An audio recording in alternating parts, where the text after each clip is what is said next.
Hello guys, स्वागत है आपका सिटीजन सी चैनल पर। और आज से हम स्टार्ट कर रहे हैं tales from the crypt season 6, जिसे हम 4 वीडियोस में कवर करेंगे। ये 18+ हॉरर एंथोलॉजी सीरीज है जिसमें हॉरर के थ्रू हमें सिखाए जाते हैं मोरल्स। अगर आपने पिछले सीजन या मूवी नहीं देखी तो वो सब चैनल पर अवेलेबल है, आप चेक कर लेना। तो अब ज्यादा देर ना करते हुए जल्दी से स्टोरी स्टार्ट करते हैं।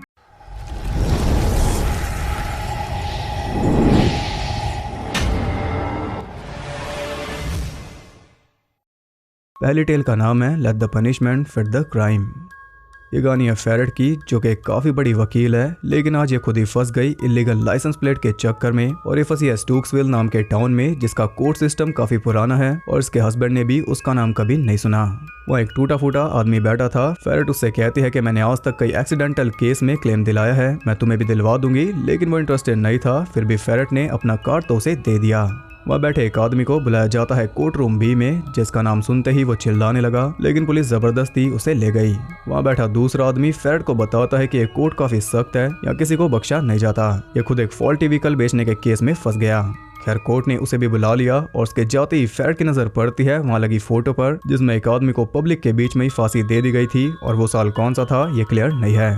खैर उसका पब्लिक लॉयर भी वहाँ पर पहुँच गया, जिसका नाम था ऑस्टिन, और फेरेट को वो बेवकूफ लग रहा था। कोर्ट ने उन्हें बुला लिया कोर्ट रूम ए में, जहाँ से उस फॉल्टी व्हीकल वाले आदमी को ले जाया जा रहा था, और वो कुछ ज्यादा ही टेरिफाइड था।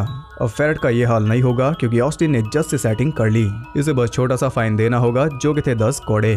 और ये सुनकर फेरेट के होश उड़ गए। वो इसके लिए राजी नहीं थी, इसलिए वो नॉर्मल प्रोसेस पर आ गई और तभी ऑस्टिन वहाँ से भाग गया। इस पर इल्जाम है 5 डिजिट प्लेट यूज करने का, जो कि रिजर्व्ड है गवर्नमेंट ऑफिशियल्स के लिए। लेकिन वो कहते हैं कि 2 डिजिट्स के बीच में खाली स्पेस है, जो कि 1 डिजिट माना जाता है, इसलिए गिल्टी नहीं हुई। और ये दलील इसने काफी सही दी। वो आराम से बाहर निकल आती, लेकिन ऑस्टिन है तो क्या गम है। वो उसकी कार से एक फाइल ले आया, जिसके जरिए कोर्ट को पता चला कि इसने हाल ही में मेडीहार्ट नाम की एक कंपनी से $56 मिलियन का क्लेम अपने क्लाइंट्स को दिलाया था, जिससे वो कंपनी बैंकरप्ट हो गई थी। जज के मुताबिक ये केस बिल्कुल झूठा था, क्योंकि उस कंपनी की हार्ट मशीन आज तक कभी खराब नहीं निकली। बस ये कहकर उसने फेरेट को दोषी करार दे दिया और उसे फाइन लगा 100 करोड़ का। इससे अच्छा तो वो 10 ही खा लेती। ऑस्टिन अपील करता है कि फेरेट एक लॉयर है, उसे पब्लिक सर्विस में डाल दो, लेकिन जज नहीं मानता। तब गार्ड जबरदस्ती उसे ले आए नीचे तहखाने में। वहाँ वही आदमी खड़ा रो रहा था, क्योंकि इन्होंने उसकी नाक काट दी एज पनिशमेंट। और ये देखकर फेरेट के होश उड़ गए, क्योंकि अब नंबर है उसका। और एक रूम से चीखने चिल्लाने की आवाजें उसकी जान निकाल रही थी। और इससे पता चलता है कि यहाँ अब भी पुराने जमाने की सजाएं दी जाती हैं। तभी से मिले हैं 100 कोड़े, लेकिन किस्मत से तभी ऑस्टिन वहाँ आकर उसे बताता है कि तुम केस जीत गई। इसकी लाइसेंस प्लेट वैलिड निकली।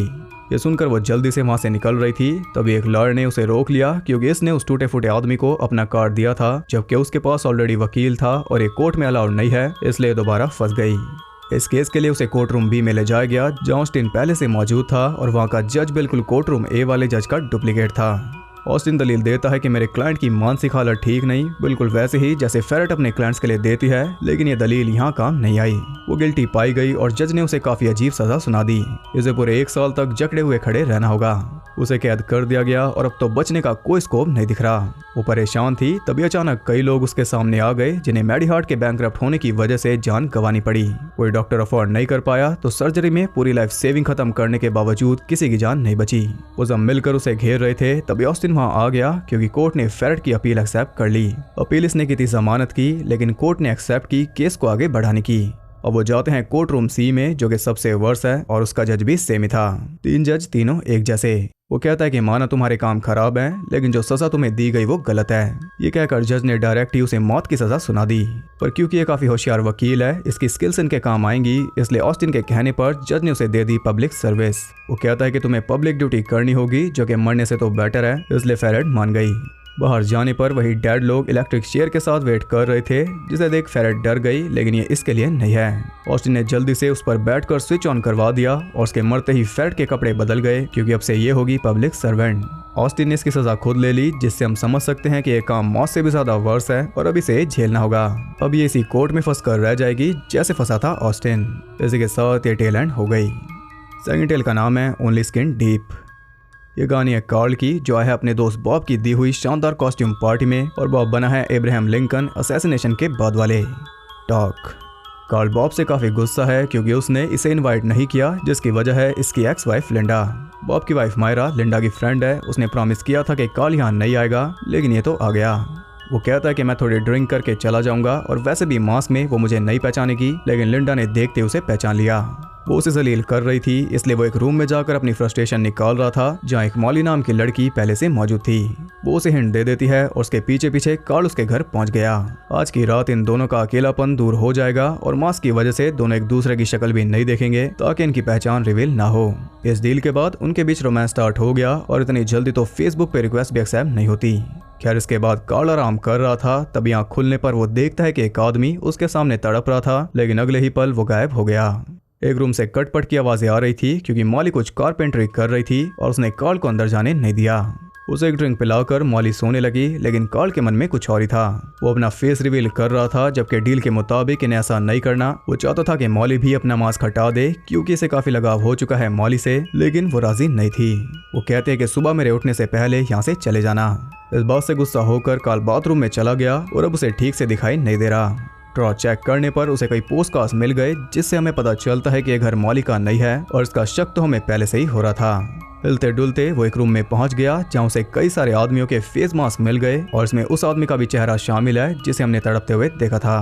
तो यानी कि मॉली एक सीरियल किलर है। वो आदमियों को फंसाकर यहाँ पर लाती है और बाद में उन्हें मारकर उनके चेहरे उतार लेती है। ये देख कार्ल सीधा जाकर मॉली से भिड़ गया। वो उसका मास्क हटा रहा था, लेकिन मास्क तो नहीं हटा बल्कि उसका फेस इंजर्ड हो गया क्योंकि ये कोई मास्क नहीं बल्कि इसका रियल चेहरा है। इसलिए ये फेस रिवील नहीं कर रही थी क्योंकि वो ऑलरेडी रिवील था। ये इसी फेस के साथ पैदा हुई थी और यही वजह है कि ये दूसरों के चेहरे कलेक्ट करती है। कार्ल उस पर हावी था, लेकिन ड्रिंक के असर से वो बेहोश हो गया, यानी कि अब इसका भी काम हो जाएगा। मॉली उसका चेहरा उतार कर अपनी कलेक्शन में शामिल कर लेती है और उसी के साथ ये टेल एंड हो गई। थर्ड टेल का नाम है वर्लपूल। हम देखते हैं एक आदमी को जिसकी गर्लफ्रेंड ने अपने लवर के साथ मिलकर उसकी जान ले ली। वो दोनों वहां से निकल रहे थे, लेकिन तभी वो फिर से जिंदा होकर उन दोनों को मार देता है। और ये थी एक स्टोरी जिसे रोलैंडा नाम की लेडी ने लिखा है tales from the crypt comic book के लिए, और ऐसी एक स्टोरी थी क्रिप्ट शो में। कर्मा के चीफ वन को ये स्टोरी बिल्कुल कचरा लगी क्योंकि ये पूरी तरह फिनिश नहीं है। अब उसे ऑन द स्पॉट कोई स्टोरी चाहिए थी कॉमिक में डालने के लिए, और किस्मत से दूसरे राइटर के पास एक काम चलाऊ स्टोरी मौजूद थी जिससे फिलहाल तो काम चल जाएगा। वन रोलैंडो को अपने कैबिन में बुलाकर बुरी तरह सुना रहा था क्योंकि टेल्स फ्रॉम द क्रिप्ट कोई मजाक नहीं या कचरा स्टोरीज नहीं चलती। कुछ टाइम पहले इसकी स्टोरीज कमाल थी, लेकिन अब उनमें वो दम नहीं रहा, इसलिए वन ने उसे सीधा ही फायर कर दिया। वो गिड़गिड़ा रही थी, तब वन ने सिक्योरिटी गार्ड से कहकर उसे बाहर फिकवा दिया। कुछ टाइम बाद वो फिर से वापस आती है और इस बार इसके पास एक स्टोरी है जो कि छपेगी सीधा अखबार में। उसने वन को शूट कर दिया, लेकिन वो भाग पाती उससे पहले ही पुलिस फोर्स ने वहां पहुंचकर उसे बुरी तरह भून डाला। और ये बस एक बुरा सपना था या फिर शायद नहीं था। ऑफिस में उसके साथ बिल्कुल सेम इवेंट्स हो रहे थे। वन को उसकी स्टोरी पसंद नहीं आई, इसलिए वो जानती थी कि अब वन उसे फायर करेगा, इसलिए वो उसे रोक रही थी, लेकिन वन ने खुद उसे बाहर फेंक दिया। वो बिल्कुल ड्रीम की तरह रोलैंडा वन के पास पहुंच गई, लेकिन उसे मारने नहीं बल्कि अपनी जॉब वापस लेने के लिए। लेकिन वो उसे कुछ समझाती इससे पहले वन ने उस पर गन तान दी क्योंकि उसके मुताबिक यही है उसकी जान लेने के लिए। उसने सुबह ही वन के साथ झगड़ा किया था और उसे मारने की धमकी दी थी, इसलिए वो रिस्क नहीं ले सकता। वो उसे शूट करने वाला था, इसलिए दोनों के बीच झड़प हो गई और इसी बीच गोली चलने से वन मारा गया, यानी कि ना चाहते हुए भी इसने उसकी जान ले ही ली। अब रोलैंडा बिल्कुल सपने की तरह वहां से भाग रही थी और बिल्कुल सपने की तरह पुलिस फोर्स ने वहां आकर उसे भून दिया, तभी वो फिर से जाग गई।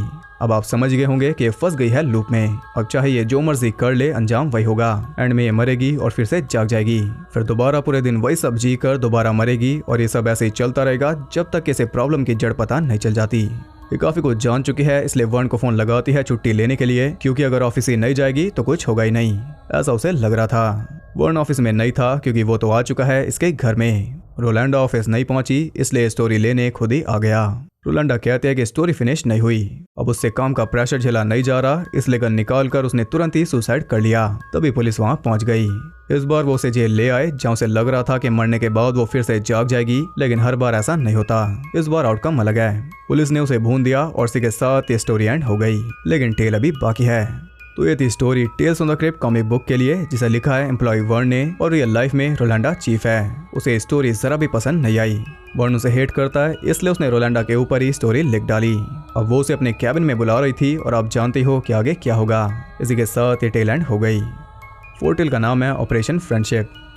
ये कहानी है नेल्सन की, जो कि एक कंप्यूटर प्रोग्रामर है। हाल ही में इसने एक अकाउंटिंग प्रोग्राम डिजाइन किया जिसे एक कंपनी मीटिंग में दिखाएगा और इसकी चांदी हो जाएगी। अपने सीनियर जैक के वहाँ आने पर वो पूछता है कि मीटिंग कब स्टार्ट होगी, लेकिन वो तो कब की खत्म हो चुकी। और उससे भी सरप्राइजिंग बात यह है कि जैक की प्रेजेंटेशन काफी अच्छी रही, क्योंकि उसने प्रेजेंट किया इसके अकाउंटिंग प्रोग्राम को, और ये सुनते ही इसके होश उड़ गए। इसकी पूरी मेहनत का श्रेय वो खा गया, और ये पहली बार नहीं है। प्रोग्राम में सिर्फ एक वॉइस एक्टिवेशन फीचर की कमी है, जिसे जैक बड़ी बेशर्मी से नेल्सन को ही ऐड करने को कह रहा था, और ये करेगा भी। खैर वो हताश होकर घर वापस आ गया, जहाँ उसकी मुलाकात होती है उसकी नई पड़ोसन जेन से। अंदर उसका फ्रेंड एडी उसका वेट कर रहा था, लेकिन उसे हताश देखकर वो तुरंत ही उसकी परेशानी समझ गया। इस बात से वो बुरी तरह गुस्सा हो गया था, क्योंकि जैक हर बार इसके काम का श्रेय खा जाता है और ये कुछ भी नहीं करता। वो उसे समझा रहा था, तभी जेन ने दरवाजा नॉक कर दिया, क्योंकि उसका फोन काम नहीं कर रहा। वो उसका फोन यूज कर रही थी, और मजे की बात यह है कि एडी उसे नहीं दिख रहा, क्योंकि वो रियल नहीं है। वो इसका इमेजिनरी फ्रेंड है, या फिर कहीं कि इसकी वो साइड है जो कभी बाहर नहीं आ पाती। खैर जेन को रेस्टोरेंट के बारे में जानना था, जो कि नेल्सन ने अपने बनाए सॉफ्टवेयर के जरिए उसे बता दिया, और इससे वो काफी इंप्रेस हो गई। अब उसे अकेले खाना अच्छा नहीं लगता, इसलिए वो नेल्सन को भी अपने साथ ले आई, और उसके पीछे एडी वहाँ भी उसे तंग करने पहुंच गया। वहाँ नेल्सन को पता चलता है कि जेन एक साइकोलॉजिस्ट है, और ये सुनकर एडी के पसीने छूटने लगे, क्योंकि जेन इसे नेल्सन से दूर कर सकती है। वो उसे जबरदस्ती घर चलने को कह रहा था, इसलिए अपने दिमाग का यूज करके नेल्सन ने उसे भगा दिया। अब घर वापस आने पर एडी काफी गुस्सा हो रहा था, क्योंकि अगर इसकी जिंदगी में जेन आ गई तो एडी की जरूरत खत्म हो जाएगी। ये उसके अकेलेपन का रिजल्ट है, अगर वो भर गया तो इसके दिन भी भर जाएंगे। वो जानता है कि नेल्सन उसे अपनी लाइफ से बाहर निकाल देगा, इसलिए वो खुद ही चला गया। इसी तरह 3 दिन बीत गए, और ऑफिस में जैक नेल्सन को उसी प्रोग्राम के लिए सुना रहा था, तभी अचानक एडी वापस आ गया। जेन के बारे में पूछने पर नेल्सन कहता है कि मैंने 3 दिन से उसे नहीं देखा, और ऑफ कोर्स इसी अकेलेपन की वजह से ये वापस आ पाया। खैर अब एडी काफी खुश था, लेकिन उसे फिर से चिंता में डालने के लिए उसी शाम जेन वापस आ गई। वो नेल्सन को खाने पर इनवाइट करती है, और खाने के बाद दोनों के बीच रोमांस हो गया। नेल्सन आराम से सो रहा था, तभी एडी की वजह से उसकी आंख खुल गई। अभी एडी का अस्तित्व खत्म हो रहा था, इसलिए वो डायरेक्टली उसे कहता है कि जेन को मार दो, लेकिन नेल्सन तैयार नहीं होता। तब वो उसे उसके सारे डर और टेंशन याद दिलाने लगा। वो ये दिखा रहा था कि तुम्हें जेन की नहीं बल्कि मेरी नीड है, और ये बात वो मान भी गया। अब वो जेन का दम घोर था, इससे पहले उसकी आंखें खुल गई, इसलिए वो वापस अपने रूम में आ गया। एडी उसका पीछा नहीं छोड़ रहा था, इसलिए फाइनली वो उससे भिड़ गया, लेकिन एडी ने उसे विंडो से बाहर फेंक दिया। इसके बाद हम देखते हैं नेल्सन को, जो कि जैक को ऑर्डर दे रहा था, और अब ये काफी कॉन्फिडेंट है, क्योंकि ये है एडी। नेल्सन वाली पर्सनालिटी को इसने मार दिया, और अब ये पर्सनालिटी इस पर हावी हो चुकी। इसी के साथ आखिरी टेल भी एंड हो गई। तो बेसिकली एडी नेल्सन के दिमाग की अच्छी साइड नहीं थी, बल्कि वो पूरा दिमाग था। नेल्सन वो डर था जो उसके अंदर बैठ गया था, और वो डर उसने दूर कर दिया। ये बिल्कुल उल्टे नजरिए से देखने वाली टेल है। तो बात करते हैं मोरल्स के बारे में। पहले टेल में दिखाया गया कि किसी भी एक्शन का इम्पैक्ट सिर्फ एक इंसान पर नहीं होता। जैसे कि फेरेट ने एक मेडिकल कंपनी से पैसा ऐड कर उसे बंद करवा दिया, जिससे वो और उसके क्लाइंट्स अमीर हो गए, लेकिन कंपनी वाले गरीब हो गए। जो एम्प्लॉयज थे वो सभी जॉबलेस हो गए, और जिन लोगों का इलाज चल रहा था उनमें से कई मारे गए, और कई बीमारी के साथ ही रह गए। हमारे छोटे से एक्शन का इम्पैक्ट यूनिवर्सल है। सेकंड टेल में दिखाया गया कि कभी कभी जो चेहरा हमें लोग दिखाते हैं वो उनका असली चेहरा होता है, और कभी कभी असली नहीं होता। कभी हम उनके नकली चेहरे को असली मान लेते हैं, और कभी असली को नकली। थर्ड टेल में दिखाया गया प्रॉब्लम टालने से सॉल्व नहीं होती, जब तक हम टालते रहेंगे तब तक उसी में फंसे रहेंगे। फोर्थ टेल में दिखाया गया कि ऐसा कोई टेम्परेरी लाइफस्टाइल मत चुन लेना जो तुम्हारी पहचान बन जाए। तो ये थे कुछ मोरल्स। अगर आप कोई बताना चाहो तो बता सकते हो, कमेंट सेक्शन आपके लिए ओपन है। अगर आपको वीडियो पसंद आई तो उसे एक लाइक कर देना, और इस बार आपको कोई 2 टेल्स बतानी है जो आपके हिसाब से बेस्ट थी, मेरी या सेकंड और थर्ड, आप भी अपनी जरूर बताना। और इसका सेकंड पार्ट देखने के लिए चैनल को सब्सक्राइब करके बेल नोटिफिकेशन कॉल पर सेट कर लो, ताकि नोटिफिकेशन आपके साथ लूप में फंस जाए। और ज़्यादा कनेक्टेड रहने के लिए आप मुझे इंस्टाग्राम पर फॉलो कर सकते हो, वहाँ आपको बहुत कुछ जानने के लिए मिल जाएगा, और साथ ही बाकी जगहों पर भी जिनके लिंक्स आपको नीचे मिल जाएंगे। तो मैं मिलता हूँ आपसे अगली वीडियो में, तब तक के लिए सबको बाय।